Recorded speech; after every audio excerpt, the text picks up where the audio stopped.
മമാസ് കിണ്ടത്തിൽ വന്നിട്ട് എനിക്ക് വന്നൊരു മാറ്റം എന്ന് പറഞ്ഞാൽ ജനുവരി 16 തോന്നണു. അതിൻ്റെ ജനുവരി 10 എങ്ങാനും തസ്നി മാം പറഞ്ഞിരുന്നു നമ്മളെ എന്തെങ്കിലും ഡ്രീമിലോട്ടുള്ള ഒരു സ്റ്റെപ്പ് എടുത്ത് വെക്കണം. 16 ഒരു ഡെഡ് ലൈന് പറഞ്ഞത്. ഞാൻ അതിനൊരു 20th ആയപ്പോൾ ഞാൻ ഫിസിയോതെറാപ്പിസ്റ്റാണ്, വർക്ക് ചെയ്തുകൊണ്ടിരിക്കുന്ന ആളായിരുന്നു. ഇപ്പോൾ ലീവിലാണ്. പക്ഷേ എൻ്റെ ഒരു ഡ്രീമായിരുന്നു ഞാനൊരു കോഴ്സ് പഠിക്കുന്നത്, ഫോട്ടോഗ്രാഫി വീഡിയോഗ്രാഫി ഒക്കെ പഠിക്കുന്നത്. അപ്പോൾ ഇവർ ഗിംബലും കൊണ്ടൊക്കെ നടക്കുമ്പോൾ എനിക്കെന്തോ ഭയങ്കര സന്തോഷം തോന്നുന്നത് ഞാനത് പഠിച്ചുകൊണ്ടിരിക്കുകയാണെന്ന്. അതിന് കാരണം തന്നെ ഇതിലൊരു ക്ലാസ്സാണ്. കാരണം നമ്മൾ എന്തെങ്കിലും നമ്മളെ ലൈഫിൽ അത്രയും ഡ്രീമായിട്ടുള്ള കാര്യത്തിലേക്ക് നമ്മൾ എന്തായാലും ഒരു സ്റ്റെപ്പ് വെക്കണം എന്നുള്ള ആ ഒരു ക്ലാസ് കേട്ടതുകൊണ്ടാണ് ഞാൻ പിന്നെ ഒരു ഭയങ്കര ഒരു ഡിസിഷൻ എടുത്തിട്ട് ഞാൻ അതിലോട്ട് പോയത്.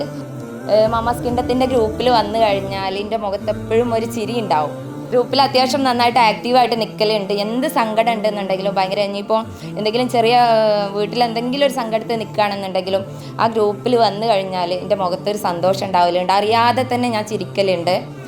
അത് എനിക്ക് ഏറ്റവും വലിയ സന്തോഷമായിട്ട് തോന്നുന്ന കാര്യം അതാണ്. കാരണം നമ്മളെ മനസ്സിനെ അത് എന്താ പറയുക സന്തോഷിപ്പിക്കാൻ പറ്റുന്നുണ്ടെന്നുണ്ടെങ്കിൽ അതിലും വലിയ വേറൊരു കാര്യമല്ല.